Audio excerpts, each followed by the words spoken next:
तो रेनू भाटिया देख सकते हैं लायर सोशल जस्टिस फोरम के कार्यक्रम में। केवल 1 मिनट नहीं 10 सेकेंड, फिर आप इनको सुनेंगे तो आपको और अच्छा लगेगा। 3 साल प्रदेश का महिला आयोग की सदस्य रहते और 3 साल प्रदेश का महिला आयोग का अध्यक्ष रहते। मैम को जनवरी में पूरा होने वाला है और आज ही सरकार ने नोटिफिकेशन जारी किया है कि इनका कार्यकाल अगले आदेश के लिए बढ़ाया गया। धन्यवाद।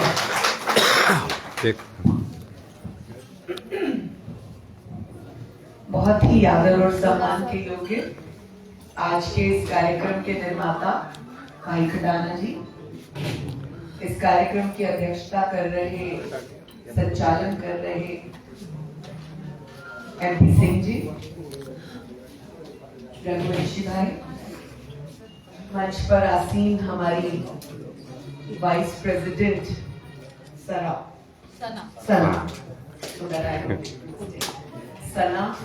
बहुत प्रभावित हुई, आपको बहुत बहुत बधाई। विकास जी इस मंच पर आसीन हैं, एक भाई और पहुंचे हैं, राजू जी, बहुत बहुत शुभकामनाएं सभी पत्रकार मेरे साथियों को, मेरे भाई बहनों को, और यहाँ पर मौजूद सारी जो है मीडिया और सारा एडवोकेसी जो यहाँ पर मौजूद है। अमरजीत भी मैं देख रही हूँ पीछे बैठी है, बहुत अच्छी सोशल वर्कर है। दामा जी वर्षों वर्ष से मैं जानती हूँ और मिसेस दामा को काम करते हुए बहुत अच्छे कार्य बहुत सारे लोग कर रहे हैं, लेकिन हमें बहुत सारी चीजों को अभी भी बढ़ाना है, अभी भी मजबूत करना है, अभी भी इस देश को आगे बढ़ाने के लिए, मजबूती के लिए, क्योंकि कॉन्स्टिट्यूशनल पद पे हूँ, क्योंकि महिलाओं के कार्यक्रम देखती हूँ, कार्यों को देखती हूँ, तो मैं ये कहूंगी कि देश की महिला जब मजबूत होगी, देश की महिला जब आगे बढ़ेगी, स्वाभिमानी बनेगी, तो मुझे लगता है वो देश कभी पीछे नहीं रह सकता। मैं आपके यहाँ कार्यक्रम में ही आ रही थी, YMCA में कार्यक्रम अभी किया और एक में और जाना, और सबसे मेन टेंशन की बात यह, मेरे परिवार में विवाह है और शाम को संगीत है 7 बजे से, और मैं घूम रही हूँ, बच्चे के फोन आ रहे हैं, मम्मी वो कहाँ रखा है, वो कहाँ रखा है, बस मुझे थोड़ी जरूरत थी, मैं आप इसके साथ बोलूंगी। मैंने अपने 3 वर्ष के मेंबर्स के कार्यकाल में और लगभग जनवरी में 3 वर्ष एज चेयरपर्सन पूरे होते हैं, और आप लोगों के प्यार से, आशीर्वाद से आज ही नोटिफिकेशन जो जारी हुआ अगले 3 वर्षों का, मैंने इन 6 वर्षों में बड़ा करीब से केसेस को देखा है। बड़ा अनफॉर्चुनेट रहता है, मैं कई बार एक बात बोल देती हूँ कि मैं एडवोकेट्स एंटरटेन नहीं करती, और आज ही मैं एडवोकेट्स के कार्यक्रम में हूँ। उसके पीछे एक कारण है, किसी भी एडवोकेसी से, एडवोकेट से कोई नाराजगी, दुश्मनी कुछ नहीं, मैं खुद लॉ ग्रेजुएट हूँ, लेकिन केवल एक बात ध्यान आती है, जितने भी हमारे पास केसेस आए हैं, इन अगर चेयरपर्सनशिप के 3 वर्ष गिनेंगे, लगभग 3 वर्ष, तो हमारे पास 12,000 से अधिक केसेस आए हैं, जिनमें 6 से 7,000 केसेस लिव इन रिलेशनशिप के, जिनमें 2 से 2,500 केसेस एक्स्ट्रा मैरिटल अफेयर, जिनमें सबसे ज्यादा केसेस जो शर्मिंदा करने वाले हैं, दर्द देने वाले हैं, वो है साइबर क्राइम। वो 15 साल की बच्ची के साथ भी है, 12 साल की बच्ची के साथ भी है, और 45 साल की औरत के साथ भी। मेरे पास एक केस आया है करनाल का, आप लोगों ने अभी पढ़ा होगा कल परसों में, जिसमें हमने एक CIA के PSI को अरेस्ट कराया है। मीडिया ये जानती है कि पुलिस हमारे रक्षक है, और जब वहां पर रक्षक बन जाते हैं तो बड़ी मुश्किल होती है, और अफसोस के साथ कह रही हूँ 45-40 वर्ष की एडवोकेट लड़की करनाल की उसमें फंसी है। तो जब मेरे पास ये केस आया, मुझे बड़ा दुख हुआ, और मैंने कहा कि हम लाइन नहीं खींच सकते कि इतनी उम्र तक केस नहीं होंगे, या इतनी बिरादरी तक केस नहीं होंगे, इस जाति के केस नहीं होंगे, या इस वर्ण के केस नहीं होंगे। मुझे एक दिन एक पत्रकार साथी ने पानीपत में पूछा कि बहन जी, गांव की औरतों के केस ज्यादा होते हैं या शहरी औरतों के केस ज्यादा जो महिलाओं को पॉइंट आउट, वो हम ही हैं, हम ही हैं। तो वो लाइन खत्म करनी होगी।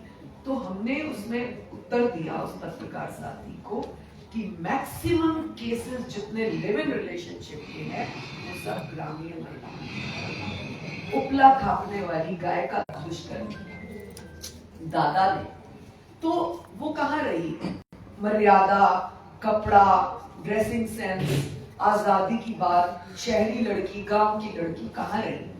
तो कॉन्स्टिट्यूशनल वे है। कॉन्स्टिट्यूशन में बड़ा साधारण तरीके से लिखा है, एडवोकेट्स ने बड़ी गहराई साथ बताया, एमपी साहब बहुत लर्नेड व्यक्ति हैं, ये और बताएंगे आपको कि 15 महिलाएं इस कॉन्स्टिट्यूशन जब बना था उसमें भाग, लेकिन आज वो प्रेजेंस बड़ा कम है।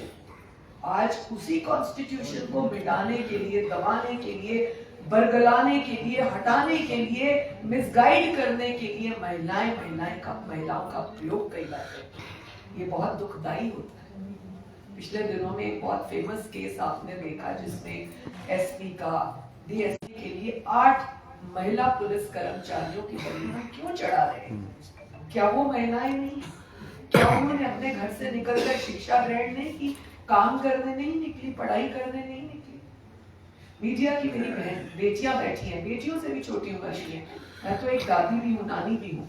ये तो अभी शायद बहुत walk in so many destinations and places, you could work so long. बहुत मौके मिले थे काम करने के।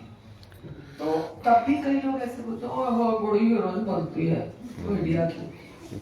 तो हम हीरोइंस हैं, हम हीरोइंस हैं। एक्सेप्ट करिए, मानिए खुद को हीरोइन, मानिए खुद को हीरोइन, बट हीरोइन का दर्जा कहाँ, कितना, कैसा सम्मान कितना करना है, लड़कियों को अपनी थिन लाइन कहाँ खींचनी है, इस बात का ध्यान रखिए। आज वही लोग बाल सफेद हो गए, आसपास ही रहते हैं, जो कहते तो वो बड़ी हीरोइन। तो हमने कहा वही हीरोइन है।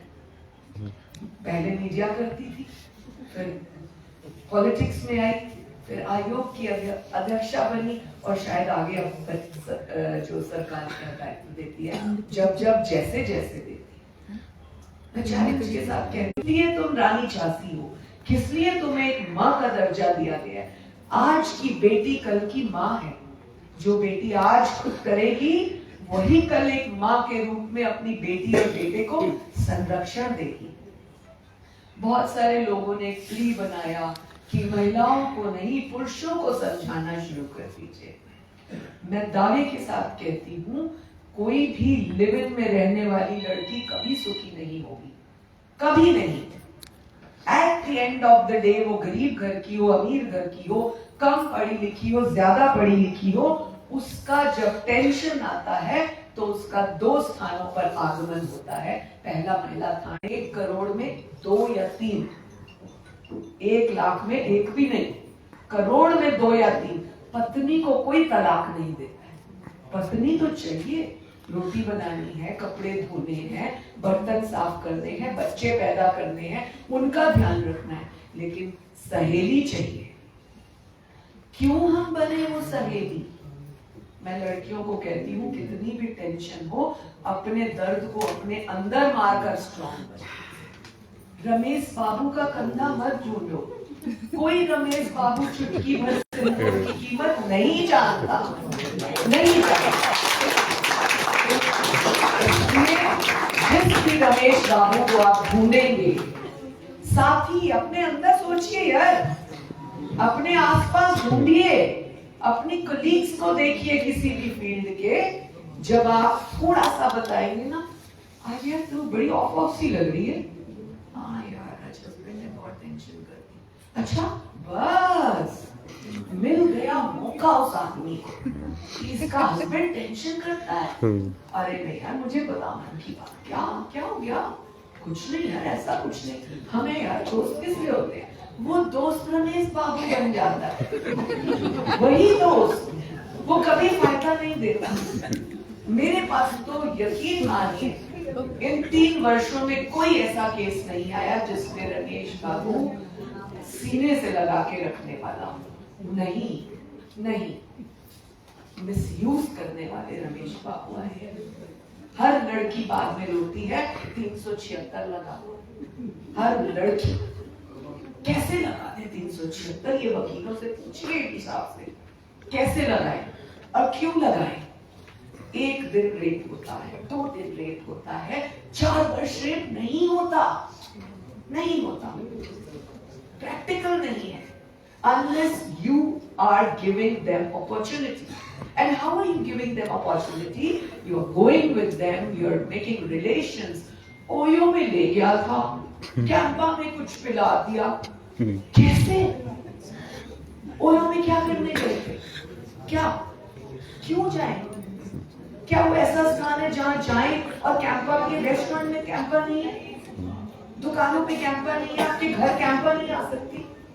तो हम मौका खुद देते हैं, नहीं देना चाहिए, नहीं देना चाहिए। जिस दिन लड़कियों ने ठान लिया मैं हीरोइन हूं, मैं स्ट्रॉन्ग हूं, मैं बोल्ड हूं, मैं दावे के साथ कह सकती हूँ, इस फोरम में फिर आऊंगी खटाना जी आपके बोलने के लिए कि कोई लड़की को कोई मिसयूज नहीं कर सकता। यस, रेप्स होते हैं, रेप्स हो रहे हैं, उसी कॉन्स्टिट्यूशन के दायरे के अंदर हम फिर इर्द गिर्द घूमते हैं। फलाना कानून, ढिमकाना कानून, लोगों ने तो अफवाहें फैला दी जी कॉन्स्टिट्यूशनल बंद हो जाएगा, बंद हो जाएगा, खत्म हो जाएगा। कभी हुआ आज तक? कभी हो सकता है? कभी नहीं हो सकता। इसलिए किसी भ्रम में मत रहो। बेटी हूं, कह सकती हूं के लिए नहीं काम करना, बेटी हूं करके दिखाऊंगी, आंख उठा के देखो, आंखें फोड़ डालूंगी, ये अपना टारगेट बनाइए। कोई आंख उठा के देखे, एक ही घुसंड मारूंगी। देशी भाषा में, हरियाणवी भाषा में कहते हैं एक घुसंड लगा के तो देख। हर लड़की को स्कूल में कहती हूँ पहले साइकिल चलाना सीखो, फिर बाइक चलाना सीखो, स्कूटी चलाना सीखो, कार चलाना सीखो, ये शौक पैदा करो। एक कार्यक्रम हम कर रहे हैं 23 दिसंबर को करनाल में, नशा नहीं नशा करें। जो मैंने ये लिखी थी लाइन ऐसे ही सोए सोए याद आ गई, मैंने फटाफट डायरी पे नोट की। सुबह स्टाफ को बोला एक कार्यक्रम करना है, इतना ये हो तो उन्होंने कहा कार्यक्रम का नाम क्या रखेंगे मैम? कार्यक्रम का नाम होगा नशा नहीं नशा करें। तो बोली ये कैसी बात है? तो मैंने कहा रील्स का नशा नहीं, सिगरेट का नशा नहीं, अयाशी का नशा नहीं, खेलों का नशा करो, आगे बढ़ने का नशा करो। एक लड़की सोचे मैं आज ये बनी हूं, कल ये बनूंगी, अरे शॉर्टकट मत मारो। कैसे हो सकता है एक 15 साल का लड़का लड़की 17 साल के लड़के के साथ रिलेशन में आ जाती है, 20 साल की लड़की 21 साल के लड़के के साथ रिलेशन में आ जाती है और फिर अगले दिन बोली मेरा बॉयफ्रेंड मुझे आईफोन प्रो गिफ्ट कर रहा है। How is it possible? When you are studying, when the boy is studying, how is it possible? वो कहां से खरीद के देगा? वो डाका मारेगा, चोरी करेगा या तुम्हें मिसयूज करेगा। तो क्यों चाहिए हमें आईफोन? क्यों चाहिए? मुझे तो बढ़िया बॉडी चाहिए है। अच्छा हुआ तुझे छोड़ दिया, ये रीलें बनती हैं आजकल। अच्छा हुआ ना शक्ल से ना अकल से, मैं देखती हूँ लड़कियां रील्स में, लेकिन ये दावे करती है मुझे तो ऐसा बॉयफ्रेंड चाहिए जो मुझे बढ़िया गाड़ी दे। क्यों भाई? तेरे हाथ पैर नहीं भगवान ने दिए? बराबर के नहीं दिए क्या? एक जैसे हाथ पैर, एक जैसा दिमाग, एक जैसी सोच, एक जैसी शिक्षा, एक ही जैसे माँ का पेट जिससे तुम पैदा हुए। तो क्यों बेइज्जत कराना? लड़कियों को भी क्यों कराना? जो लोग रेप करते हैं, मैं उनके लिए एक बात जरूर बोलती हूँ, फिर से बोलूंगी, बार बार रिपीट करूंगी कि जो आदमी, जो लड़का किसी दूसरी लड़की की इज्जत से खिलवाड़ करता है, वो अपनी माँ की कोख की बेइज्जती करता है। वो पता लगता है कि इसने किस माँ की कोख से जन्म लिया। तो अगर अपनी इज्जत चाहिए, अपना सम्मान चाहिए, तो अपनी माँ की इज्जत करना सीखो। जैसे जिस वूम से तुम पैदा हुए, उसी वूम से वो बेटी पैदा हुई जिसके वूम में आप एक अनऑफिशियल बच्चा डालते हैं। ये जो मैंने आपको करनाल का केस बताया, आप पढ़िएगा, YouTube पे आ गया होगा ये केस, या आपके वो जो कोर्ट के उसमें आता है केसेस में, उसमें आ गया है। उसने मेरा 35 साल का शादी का जीवन, इन लोगों को पूछिए जितने जितने भी साल हुए हैं, रोज लड़ाई होती है पति से, रोज। तूने ये नहीं करा, फिर वही भिंडी बना दी, पता तेरे को मेरे को एलर्जी है, फिर मेरे कपड़े प्रेस किए, रोज लड़ाई होती है। तो ये कौन से लड़के लड़कियां जो प्यार करते हैं? मैं उससे बहुत प्यार करता हूँ, कौन से हैं ये बच्चे? हमें तो 35 साल तक पता ही नहीं लगा प्यार क्या होता है, अभी भी लड़ाई होती है। तो ये कौन बच्चे हैं जो प्यार करते हैं? उनकी प्यार की डेफिनेशन क्या है? कुछ नहीं है, कुछ नहीं। प्यार तो होता ही है।